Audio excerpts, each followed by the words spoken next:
So great. So I'm thrilled to welcome Chris Barlow to our summit. He's the founder of Beeline, which is a company that works to help organizations grow their fundraising by and retain their donors through coaching services and also helping marketing services as well. You know, utilizing Google ad grants and all those great things.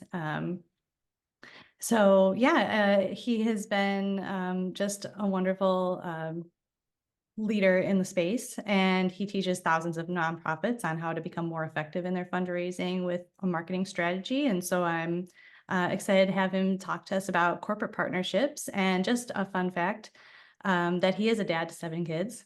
The last time I heard that was when I watched The Sound of Music.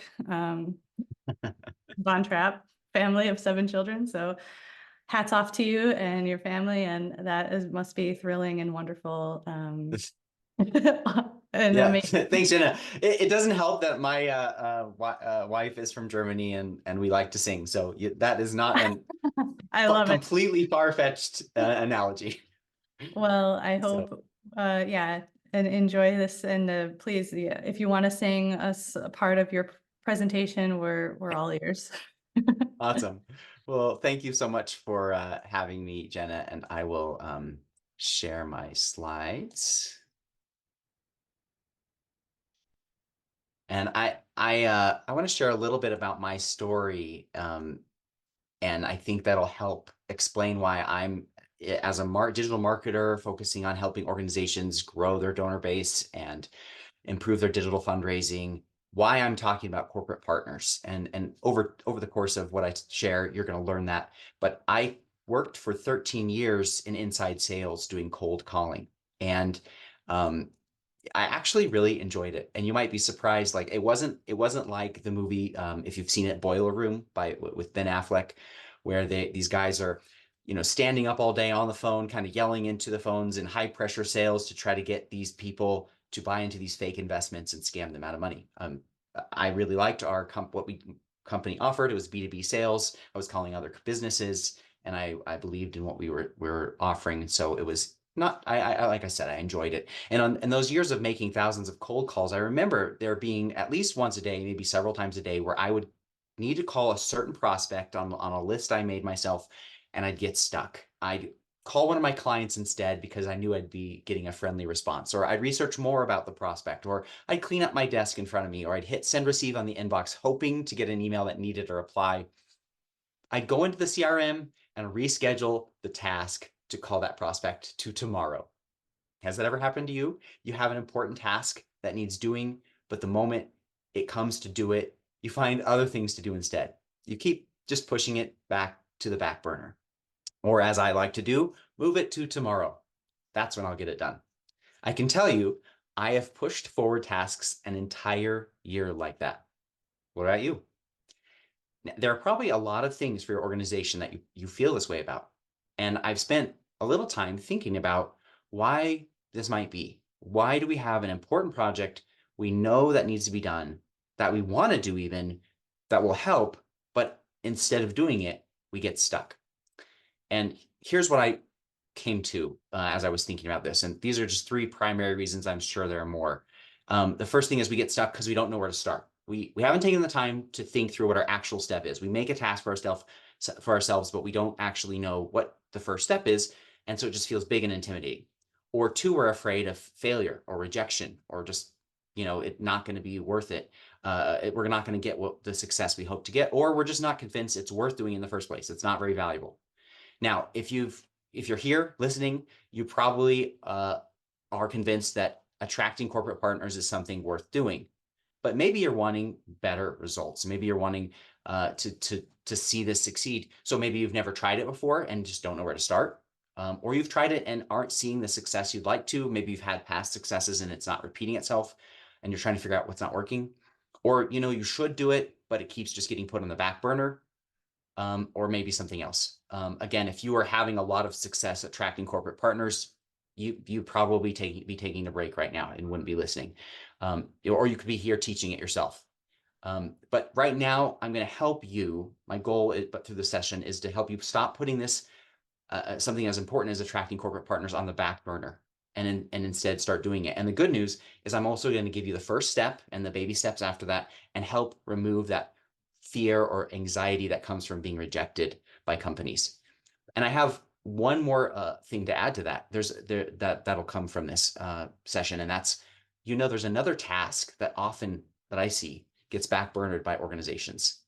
It's an important task. It kind of fits into the overall strategy of donor retention and attraction, but it just doesn't happen. And that's creating new content, digital content. It's not like no one likes to create content. It can be fun to put together a new page on your site, or a downloadable guide, or a quiz, or a checklist, or a resource that helps your audience in some way.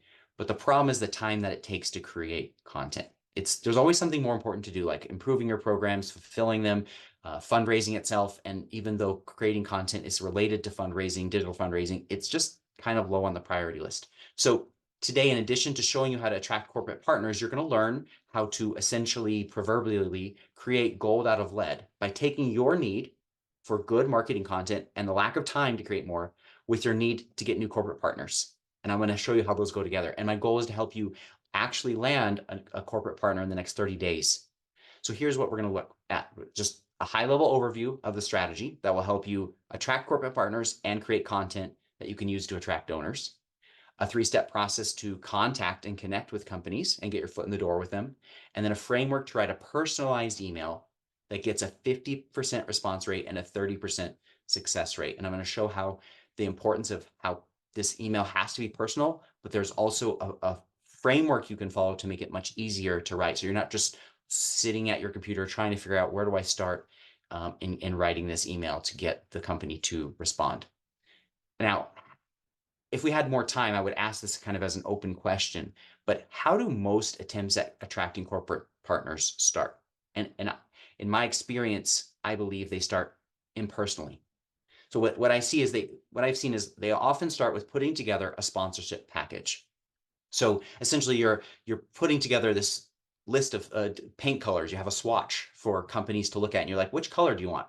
Well, what if the company doesn't want paint at all? And so you have a really compelling, well-crafted sponsorship package to put in front of companies. But what if that's not what they're looking for right now? What if that's not what they want? And even if they were looking for it, how do you get that sponsorship package in front of companies? How do you get them to read it? How do you get them to say yes? To me, putting this together and then trying to get it in front of people saying, hey, you should look at our swatches, you should look at our packages. It's something that's really, really important, but it feels like it's not the right place to start. It feels intimidating. It feels like a numbers game. I did, like I said, inside sales for 13 years, and I know all about the numbers game, and I know that it works, but you have to put all of your effort into it. You're going to get rejected a lot. You might succeed 5 to 10% of the time. I would have a day I'd make 100 calls, and I would have 5 or 10 companies who might be interested, who might be a little bit open, or might be like, actually, yeah, I was looking for this. Maybe you'll get a client at a 1% rate. So we're going to look at an approach instead that gets a 50% response rate, people saying yes or no to you, at least responding, and a yes 30% of the time, meaning contact 3 companies and at least one of them will be interested. To me, that seems doable and exciting. So how do we achieve this? How do we get people to say yes? Well, I like to focus on 2 things. Offer companies something they already want and make it easy for them to say yes. And how we communicate the offer to them is important. We're going to look at that. So if we want to offer something to companies that they want, what are things that companies are interested in? Well, they want sales. They want to improve their brand. They want employee satisfaction. They want to care for their customers, their employees, their community. They want employee retention, right? They want tax write-offs. They want to further and live out their values. And so we're going to look at one specific thing that companies really want to do, and that's to grow their audience and reach new customers. And not all the things that are tied into that branding. And really, we're going to show how this approach can do a whole lot more for companies than simply growing their audience through marketing. But why don't we start with taking our expertise as a nonprofit through our programs, our mission, and take a company's subject matter expertise from their products and services and co-create content that we can use to attract new audiences. Again, companies want to reach out and meet new people. They're probably already creating content in their marketing team. So why not work with your organization with a complementary set of skills and knowledge, and even maybe audience overlap, and reach new people? Let me give some examples. So if you're an animal sanctuary, you might have a really natural overlap with companies that provide pet products, whether those are toys or food or anything like that, that you could work together in some way to help serve the needs, create a resource for pet owners. Or if you're an anti-human trafficking organization, you could partner with a company that provides apps to help parents monitor and protect their children from the risks they face online. And you could use your combined expertise to create a resource to help parents and teachers understand and watch for the signs of bullying or abuse online, or how to talk to kids about these important topics and equip them. Or maybe you're a food bank. You could talk with and work with local restaurants and with chefs and create a recipe book with restaurant favorites or chef's favorites that aren't just freely available, but these are highly curated and valuable recipes to create a really unique book that you could hand out, offer to people online. And remember how I said content is hard to create and it often takes a back burner to your mission and fundraising efforts. So here's some examples of some you could co-create content, but what if you just made it even easier on yourself and reused content from a company? So we work with a Jewish food bank and put together a recipe book for them, for their audience, which was a recipe book for the main Jewish holidays. And instead of just sourcing Passover and Rosh Hashanah recipes and Hanukkah recipes from their own employees and audience, we went to Jewish celebrity chefs with shows on the Food Network. And we went to other celebrity chefs or chefs with large Instagram followings, found their websites, found recipes we actually really wanted to use, and asked them, would you donate these 2, 3, 4 recipes to our recipe book? We're not going to sell it. We want to give it out to our donors.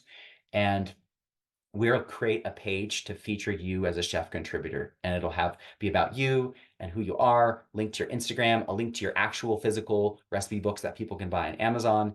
And it was a really, really easy yes for these chefs to say, because all they had to do was say, sure, you can use the stuff that I've already published on my website, put those in the book, go for it. Or here's some high quality photos you can use for it if we need that. And so we made it as easy for them as possible to start.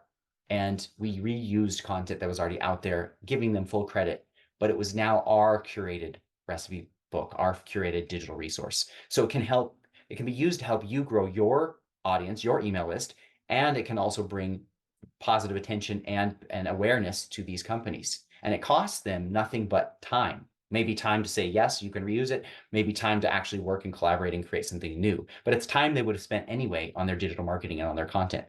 And it looks great, again, because they're getting to do what they have to do anyway and collaborate with a cause they care about. So before I go into how to partner with companies, in case you're not convinced, I'm just going to go really briefly into explaining why content is so valuable in growing your audience and reaching new donors. In marketing, the approach, if you build it, they will come. Maybe you know this phrase from Field of Dreams. It doesn't work, and it's impersonal because it assumes that people are looking for us. They know who we are, and it's not us being personal toward them.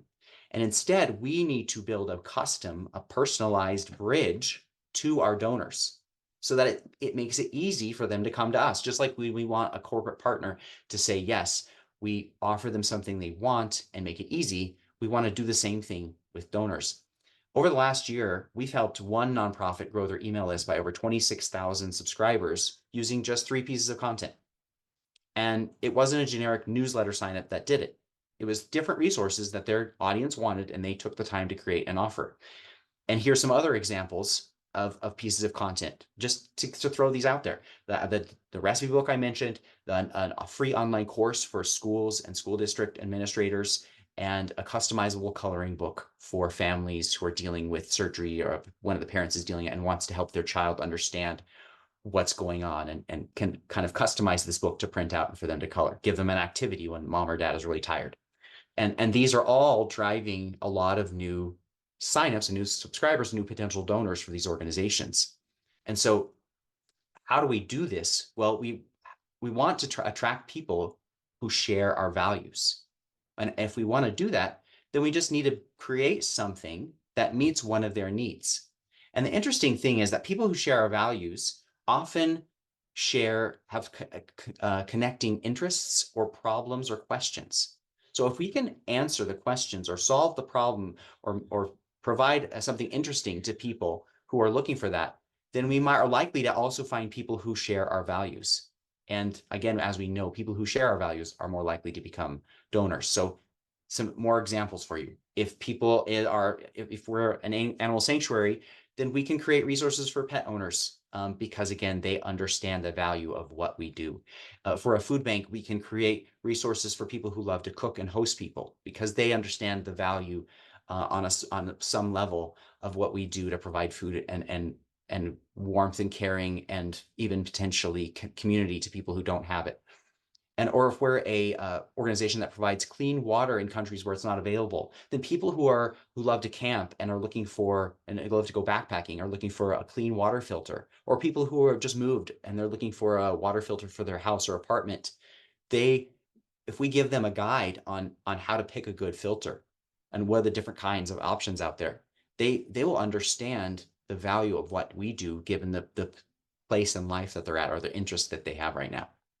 So to attract them, we need to understand their needs, create a resource, offer that resource in exchange for subscribing, and then cultivate those people, those new subscribers via email. And that's kind of the quick and simple high-level overview of how we can use content and how it's valuable and how we can use it to attract new people. But let's tie this now to the 3-step process to attract corporate partners. So again, we start with understanding what our donors' potential needs are, because in order to figure out what companies we should work with and what kind of content we need, and assuming, again, we want to attract donors and that's the purpose for which we want to create the content, that's where we start. Now, if you have a different audience in mind, maybe you want to use content for your recipients, that works too. But you want to start by understanding your donors' needs, and you can do some research in this by figuring out, well, how many people are searching online for this topic? There's a tool that you can use called the Google Ads Keyword Planner. It's inside a Google Ad account. You can create a free one. Just go into ads.google.com, create the account. Don't put in your credit card information. Don't set up any campaigns. You don't need to do any of that. But enter the tools in the dashboard. You'll see the keyword planner, and you can do a search inside that tool to see how many.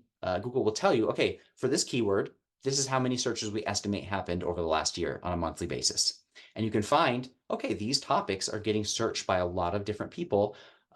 This is probably something that there's a lot of demand around. And once you identify a couple different topics where your organization has some subject matter expertise or knowledge or could speak to, you could narrow that down to a list of 2 or 3, and then you could do some qualitative research, create a survey for your current audience of your current donors and subscribers and say, we're thinking about creating 2 or 3 of these different, we're thinking about creating one resource around one of these 3 topics. Which would be most valuable to you or interesting to you? And you can see with the real survey result here, their audience said, well, a recipe book for each of the holidays would be really helpful. And so that helped us narrow down what we should create. And then after we narrowed that down, we knew who to start making a list of who to reach out to and talk to get help with creating this content. So you make a list of potential corporate partners, of companies who have the right expertise, and then we start reaching out to them. So the factors for your ideal corporate partners are their expertise. Obviously, they need to have that knowledge based from their products and services. They need to have maybe some marketing content out there that you could use, is evidence of how they could contribute, whether that's reusing their content or creating something new. Look at their values. When you're on the company's website and you're making a list of potential companies, see if they share what their values are on their website, or go to their social media accounts and do they share initiatives that they do, or volunteer days or other things where you can kind of surmise what their values are as a company. And if they have an overlap of the expertise and values, that's probably a good company for you to reach out to. Now, obviously, you want to consider like the size of their audience, like their employees, their customers, their social media following, and their company revenue. If they're too small of a company, maybe they're not the right kind of partner for you to reach out to, because ultimately in the long run, we want them to be a company who's interested in supporting us financially. But you don't necessarily need the Fortune 500 companies out there. You could Reach out to a company with 10 employees. And if they have the right overlap of expertise and values, they might be a really long-term valuable partner for your organization. So when it comes to contacting partners, there are two things to consider: who to contact and how to contact them. The awesome thing about this approach is that it circumvents the long decision-making and approval cycles that you're going to face if you go straight to the person with a sponsorship pitch who's in charge of those financial decisions. So you're reaching out to the director of employee engagement or corporate citizenship or the director of corporate giving. And those people, they're the right ones to bring your sponsorship proposal to, but they have to go through a much longer and harder decision-making process to say yes to supporting you. And you're going to be competing against all the other nonprofits who are contacting that same person. And instead, you're going to someone in the marketing team, on the content team, who's in charge of some area of that. And it's their responsibility. And so they can say yes. There's no financial commitment they're making to you. They're saying, yeah, you can reuse our stuff. Or yeah, I'd be happy to create something. Our team would be happy to work with you and create something together. And so you can just get a yes really, really fast. And you can start working with them and you can get your foot in the door. And so once you've figured out who to contact at the company, I recommend contacting them via cold personal email. And the reason I suggest email is because everyone has one. And the key is to write a personal message that gets their attention, that they want to respond to. And if you happen to be connected on social media, you can send them a direct message instead. So the personalized cold email framework, the framework really will help you in writing these emails because you can use a lot of the same language, a lot of the same process, but you are taking the time to personalize it so that you actually show the person, like you show them respect by not sending them a form copy paste letter. And it's going to get a response because you actually took the time to do it. I'm not going to go into each of these points in depth. I'm going to share at the end a resource that will, just because we don't have a lot of time and I do want to leave some time for Q&A. So just very in brief, the hook is what you use to get their attention and get them to open the email. A quick tip, just use their first name as the subject line because we all respond to our name. The anchor is how you show, like assuming that this corporate partner does not know who you are, your anchor is the piece of your email that shows how you know them. Now, it might not be personal. You're more like talking about how you know their company and specifically how you know their content. One anchor that's really helpful is to share with them a piece of content that you appreciated and thought was really valuable and relevant, and you shared it on your organization's social media. So you can tell them an action that you took in response to them. I highly discourage you using flattery. Don't just say, you guys have great content, you're the best. Anyone can say that. A lot, if you ever get spam pitches from people, they always start with some kind of flattery. People, if they don't know who you are, their warning lights will go on if you just start the email with some flattery. You've got to actually show that you took the time to know their company a little bit, and your anchor needs to be based around that and maybe even an action that you took, like sharing it on social media. Your win is a very simple phrase. You transition from the anchor to your win, something like this. This is a phrase I really like to use. Because your company cares about A, I thought we could do B. So because your company cares about water, helping people find clean water filtration, and are writing about that, I thought we could work together to create a guide for our audience, other audiences on this topic. And here's our experience as a nonprofit organization that we want to bring into this guide. So again, you're tying your ask, your collaboration on something that on their own values, on their own priorities. Because you care about A, or because you're doing A, I thought we could do B. And then you end your pitch with a very simple ask, a yes or no question. Make it easy for them to say yes. Are you interested? That's it. Or can we get on a call? Make it so that they don't have to think. If they're interested, they say yes. If they're not interested, they say no. And if they're interested, then you can work out the details, set up a call and work out the details. And again, we use this all the time and consistently get a yes 1 out of 3 times or more. So once you've gotten a yes, you want to collaborate, create a resource. Work together, whether that's you reusing their content or whether you creating something new together. And so here are some ideas. You can start with the market research you already did. You can say, look, we've already looked into this. We know there's a lot of demand around this topic, and our audience said they would really like a resource around this. And so we have a list of people already who would be like to hear from this, and we know other people are looking for this as well. So you come as an informed partner into this collaboration. You can ask for their marketing support. So, hey, can you guys help us write this or do the graphic design? Anything they're willing to provide to make this look high quality and professional, and share audiences. I'll talk about that in a moment. Just make sure that you are coming together to collaborate on both the creation and the promotion. Here's what you're bringing to the table. You're bringing so much value to these corporate partners. You're offering them positive publicity and branding.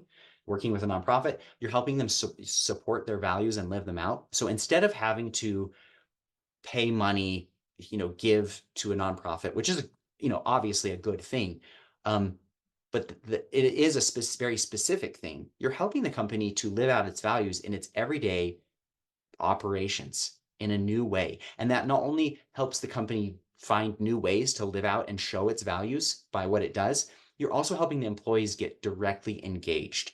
And obviously, like having volunteer days and companies encouraging that kind of thing, or even paying employees to do a volunteer day is awesome, giving vacation days for that. This is another level of getting employees engaged with values and helping them say, oh, my company supports me in living out what I believe is good, and I get to work with nonprofits in what I do every day.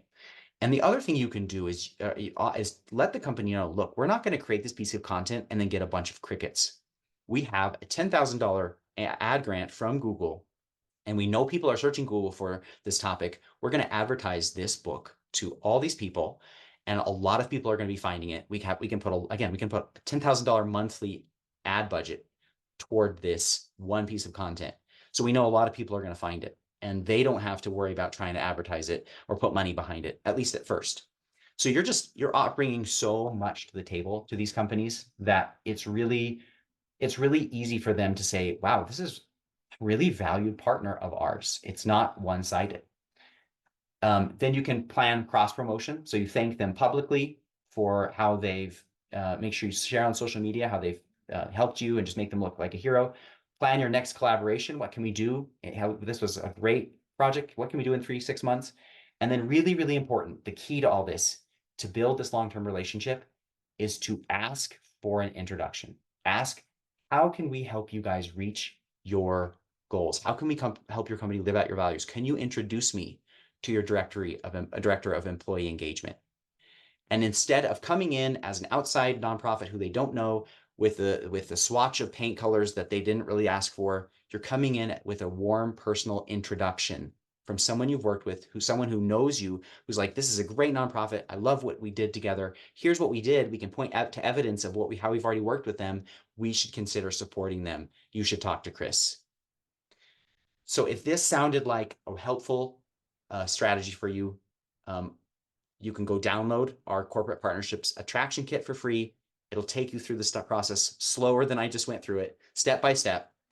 And now I just want to open it up to Q&A. And if there's any questions that don't get answered, then you can email me at team@yourbeeline.com. And I will go back up a slide just to leave that URL there in case you didn't get a chance to get it. Yes, thank you, Chris. I actually did, I put that in the chat, the link to the corporate partnerships Awesome. action kit or attraction kit for you.